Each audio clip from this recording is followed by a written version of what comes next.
Ezekiel പ്രവാചകന്റെ പുസ്തകത്തിൽ നിന്നുള്ള വായന 21 അധ്യായം 1 മുതൽ 32 വരെയുള്ള തിരുവചനങ്ങൾ. കർത്താവിന്റെ വാൾ. കർത്താവ് എന്നോട് അരുളി ചെയ്തു, മനുഷ്യപുത്ര, ജെറുസലേമിന് നേരെ മുഖം തിരിച്ച് വിശുദ്ധ സ്ഥലങ്ങൾക്കെതിരായി പ്രഘോഷിക്കുക. ഇസ്രായേൽ ദേശത്തിനെതിരെ പ്രവചിക്കുക. ഇസ്രായേൽ ഭവനത്തോട് പറയുക, കർത്താവ് അരുളി ചെയ്യുന്നു, ഇതാ ഞാൻ നിനക്കെതിരാണ്. ഉറയിൽ നിന്ന് വാളൂരി നീതിമാന്മാരെയും ദുഷ്ടന്മാരെയും നിന്നിൽ നിന്ന് ഞാൻ വെട്ടിമാറ്റും. നീതിമാന്മാരെയും ദുഷ്ടന്മാരെയും നിന്നിൽ നിന്ന് വെട്ടിമാറ്റാനായി തന്നെയാണ് തെക്ക് മുതൽ വടക്ക് വരെയുള്ള എല്ലാവർക്കും എതിരായി ഞാൻ ഉറയിൽ നിന്ന് വാൾ ഊരുന്നത്. കർത്താവായി ഞാൻ ഉറയിൽ നിന്ന് വാൾ ഊരിയിരിക്കുന്നു എന്ന് എല്ലാവരും അറിയും. അത് ഇനി ഒരിക്കലും ഉറയിലിടുകയില്ല.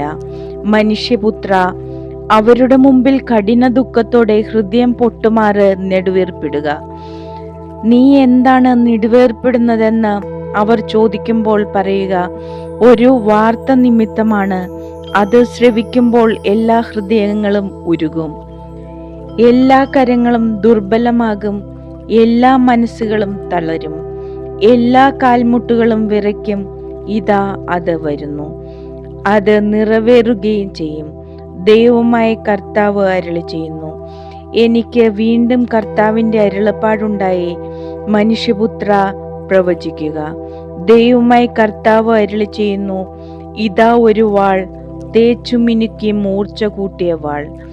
വധത്തിനായി അതിന് മൂർച്ച കൂട്ടിയിരിക്കുന്നു. ഇടിവാൾ പോലെ തിളങ്ങാൻ അത് മിനുക്കിയിരിക്കുന്നു. അപ്പോൾ നമുക്ക് ഉല്ലസിക്കാമെന്നോ? എൻ്റെ പുത്രന്റെ ചെങ്കോലിനെ മറ്റ് തടിക്കഷ്ണങ്ങളെ പോലെ നിങ്ങൾ നിന്ദിച്ചോ? ആകയാൽ ഉടനെ ഉപയോഗിക്കാൻ വേണ്ടി തന്നെ അത് മിനുക്കാൻ കൊടുത്തിരിക്കുന്നു. സംഹാരകന്റെ കയ്യിൽ കൊടുക്കാൻ വേണ്ടി അത് മൂർച്ച കൂട്ടി മിനുക്കിയിരിക്കുന്നു. മനുഷ്യപുത്ര, നീ ഉച്ചത്തിൽ കരയുകയും മുറവിളി കൂട്ടുകയും ചെയ്യുക. എന്തെന്നാൽ വാൾ എൻ്റെ ജനത്തിനും ഇസ്രായേലിലെ എല്ലാ പ്രഭുക്കന്മാർക്കും എതിരായി പ്രയോഗിക്കാനുള്ളതാണ്. എൻ്റെ ജനത്തോടൊപ്പം പ്രഭുക്കന്മാരും വാളിനിരയാക്കപ്പെടും. ആകയാൽ നീ മാറത്തടിച്ചു കരയുക. നിങ്ങൾ ചെങ്കോലിനെ നിന്ദിച്ചാൽ എന്തുണ്ടാകും? ഇതൊരു പരീക്ഷണമല്ല. ദൈവമായ കർത്താവ് അരുളി ചെയ്യുന്നു. മനുഷ്യപുത്ര, നീ പ്രവചിക്കുക, കൈ കൊട്ടുക. സംഹാര ഖഡ്ഗം വീണ്ടും വീണ്ടും അവരുടെ മേൽ പതിക്കട്ടെ.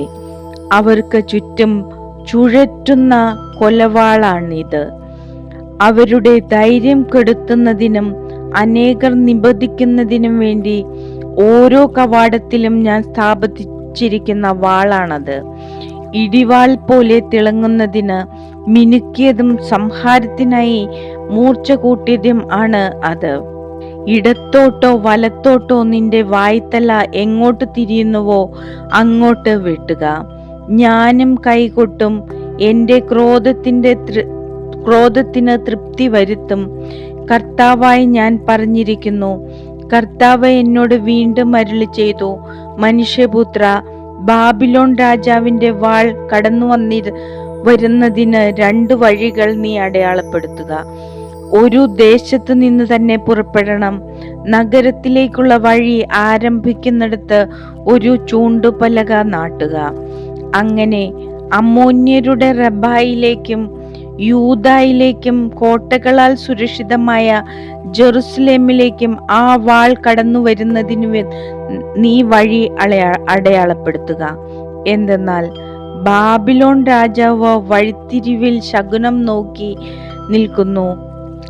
അവൻ അസ്ത്രങ്ങൾ ഇളക്കുകയും കുലദൈവങ്ങളോട് ഉപദേശം ആരായുകയും കരൾ നോട്ടം നടത്തുകയും ചെയ്യുന്നു. അവന്റെ വലം കൈയിൽ ജെറുസലേമിലേക്ക് എന്ന കുറി ലഭിച്ചു. കൂട്ടക്കൊലയ്ക്ക് ആജ്ഞ നൽകാനും പോർവിളി മുഴക്കാനും പ്രവേശന കവാടങ്ങളിൽ യന്ത്രമുട്ടി സ്ഥാപിക്കാനും മൺതിട്ടകൾ ഉയർത്താനും പ്രതിരോധ ഗോപുരങ്ങൾ നിർമ്മിക്കാനും നിർദ്ദേശം നൽകുന്നതായിരുന്നു അത്. ജെറുസലേം നിവാസികൾക്ക് ഇത് നിരർത്ഥകമായ ഒരു ശകുനമായി തോന്നും. അവർ സഖ്യത്തിലായിരുന്നല്ലോ, എന്നാൽ അവരെ പിടിച്ചടക്കാൻ ഇടവരുത്തിയ അവരുടെ അകൃത്യങ്ങൾ അവൻ അവരെ ഓർമ്മിപ്പിക്കും.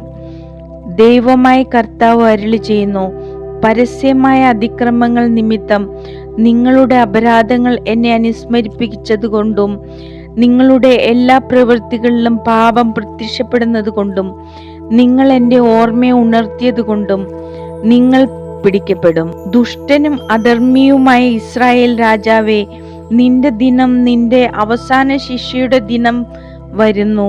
ദൈവമായ കർത്താവ് അരുളി ചെയ്യുന്നു, നിന്റെ തലപ്പാവും കിരീടവും എടുത്തു മാറ്റുക. ഇനി പഴയപടി തുടരുകയില്ല. താഴ്ന്നവൻ ഉയർത്തപ്പെടും, ഉയർന്നവൻ താഴ്ത്തപ്പെടും. നാശകൂമ്പാരം ഞാൻ അതിനെ നാശകൂമ്പാരമാക്കും.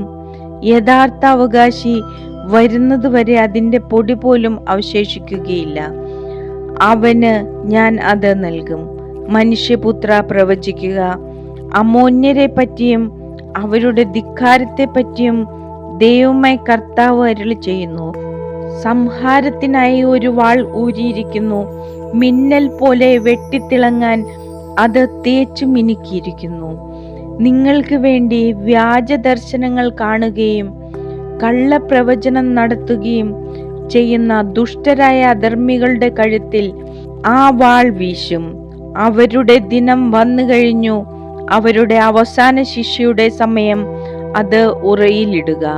നീ സൃഷ്ടിക്കപ്പെട്ട സ്ഥലത്ത്, നിന്റെ ജന്മദേശത്ത് വെച്ച് നിന്നെ ഞാൻ വിധിക്കും. എന്റെ രോഷം ഞാൻ നിന്റെ മേൽ ചൊരിയും. എന്റെ ക്രോധാഗ്നിജാലകൾ നിന്റെ മേൽ വീശും. നിഷ്ഠൂരന്മാരായ സംഹാര വിദഗ്ധരുടെ കരങ്ങളിൽ ഞാൻ നിന്നെ ഏൽപ്പിച്ചു കൊടുക്കും. നീ അഗ്നിക്കിരയാകും. നിന്റെ രക്തം ദേശത്തൂടെ ഒഴുകും. നിന്റെ സ്മരണ പോലും അവശേഷിക്കുകയില്ല. കർത്താവായി ഞാനാണ് ഇത് പറയുന്നത്.